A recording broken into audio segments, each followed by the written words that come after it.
ಕತ್ತೆ ಬೂದಿಲಿ ಹೊರಳಿ ಮತ್ತೆ ಯತಿಯಪ್ಪುದೆ. ತತ್ವ ಅರಿಯದಲೆ ಭಸಿತವಿಟ್ಟವ ಶುದ್ಧ ಕತ್ತೆಯಂತೆಂದ ಸರ್ವಜ್ಞ. ಅಪಾರ ಲೋಕಾನುಭವ ಮತ್ತು ಅಧ್ಯಾತ್ಮದ ಸಾರವನ್ನು ಮೂರೇ ಸಾಲುಗಳಲ್ಲಿ ಹಿಡಿದಿಡುವ ಸರ್ವಜ್ಞನ ಈ ತ್ರಿಪದಿಯು ಧರ್ಮದ ಹೆಸರಿನಲ್ಲಿ ನಡೆಯುವ ಬಾಹ್ಯ ಆಚರಣೆ ಮತ್ತು ಆಡಂಬರಗಳನ್ನು ಅತ್ಯಂತ ಕಟುವಾಗಿ ವಿಮರ್ಶಿಸುತ್ತದೆ. ಈ ವಚನದ ಆಳವಾದ ಮತ್ತು ವಿವರವಾದ ವಿಶ್ಲೇಷಣೆ ಇಲ್ಲಿದೆ. ಬಾಹ್ಯ ಆಚರಣೆ ಮತ್ತು ಅಂತರಂಗದ ಶುದ್ಧಿ. ನಮ್ಮ ಸಮಾಜದಲ್ಲಿ ಅನೇಕರು ಮೈತುಂಬಾ ವಿಭೂತಿ ಹಚ್ಚಿಕೊಳ್ಳುವುದು, ಕೇಸರಿ ಬಟ್ಟೆ ಧರಿಸುವುದು ಅಥವಾ ವಿಶಿಷ್ಟವಾದ ವೇಷಭೂಷಣಗಳನ್ನು ಹಾಕಿಕೊಳ್ಳುವುದೇ ಧರ್ಮ ಎಂದು ನಂಬಿದ್ದಾರೆ. ಸರ್ವಜ್ಞ ಇಲ್ಲಿ ಪ್ರಶ್ನಿಸುವುದು ಈ ವೇಷವನ್ನಷ್ಟೇ. ಕತ್ತೆಯು ಬೂದಿಯಲ್ಲಿ ಹೊರಳಾಡಿದಾಗ ಅದರ ಮೈಯೆಲ್ಲ ಬೂದಿಯಾಗುತ್ತದೆ. ಕೇವಲ ಬೂದಿ ಹಚ್ಚಿಕೊಂಡ ಮಾತ್ರಕ್ಕೆ ಯಾರಾದರೂ ಪೂಜ್ಯರಾಗುವುದಾದರೆ ಕತ್ತೆಯೇ ಮೊದಲ ಪೂಜ್ಯವಾಗಬೇಕಿತ್ತು ಎಂಬುದು ಇಲ್ಲಿನ ವ್ಯಂಗ್ಯ. ಸರ್ವಜ್ಞನ ತ್ರಿಪದಿಗಳು ಯಾವಾಗಲೂ ಇಂತಹ ಸತ್ಯಗಳನ್ನು ಮುಚ್ಚುಮರೆಯಿಲ್ಲದೆ ಹೇಳುತ್ತವೆ. ತತ್ವಜ್ಞಾನದ ಮಹತ್ವ. ತತ್ವ ಎಂದರೆ ಮೂಲ ಸತ್ಯ ಅಥವಾ ಅರಿವು.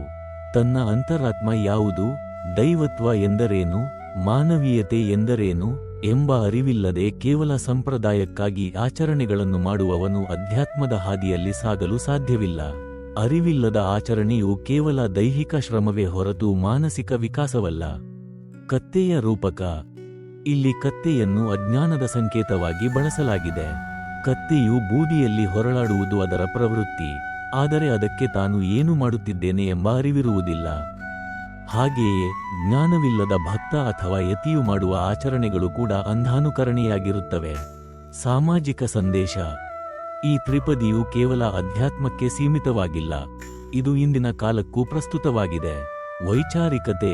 ಧರ್ಮದ ಹೆಸರಿನಲ್ಲಿ ನಡೆಯುವ ಅಂಧಶ್ರದ್ಧೆಯನ್ನು ಬಿಟ್ಟು ವಿವೇಕವನ್ನು ಬೆಳೆಸಿಕೊಳ್ಳಬೇಕು. ಪರಿಶುದ್ಧತೆ. ಭಕ್ತಿಯು ಪ್ರದರ್ಶನದ ವಸ್ತುವಾಗಬಾರದು, ಅದು ಅಂತರಂಗದ ಅನುಭವವಾಗಬೇಕು. ಗುಣಕ್ಕೆ ಮತ್ಸರವಿಲ್ಲ. ಮನುಷ್ಯನ ವೇಷಕ್ಕಿಂತ ಅವನ ಗುಣ ಮತ್ತು ಜ್ಞಾನಕ್ಕೆ ಗೌರವ ನೀಡಬೇಕು. ತೀರ್ಪು. ಒಟ್ಟಾರೆಯಾಗಿ ಹೃದಯದಲ್ಲಿ ಜ್ಞಾನದ ದೀಪವಿಲ್ಲದೆ ಮೈಮೇಲೆ ಬೂದಿ ಬಳಿದುಕೊಂಡರೆ ಅದು ಕೇವಲ ಪ್ರದರ್ಶನವಷ್ಟೇ ಹೊರತು ಮುಕ್ತಿಯ ಹಾದಿಯಲ್ಲ ಎಂಬುದು ಸರ್ವಜ್ಞನ ಸ್ಪಷ್ಟ ಸಂದೇಶ. ಕೇವಲ ಸಂಕೇತಗಳನ್ನು ಹಿಡಿಯುವ ಬದಲು ಅವುಗಳ ಹಿಂದಿರುವ ಸತ್ಯವನ್ನು ಅಂದರೆ ತತ್ವವನ್ನು ಅರಿಯುವುದೇ ನಿಜವಾದ ಶ್ರೇಷ್ಠತೆ.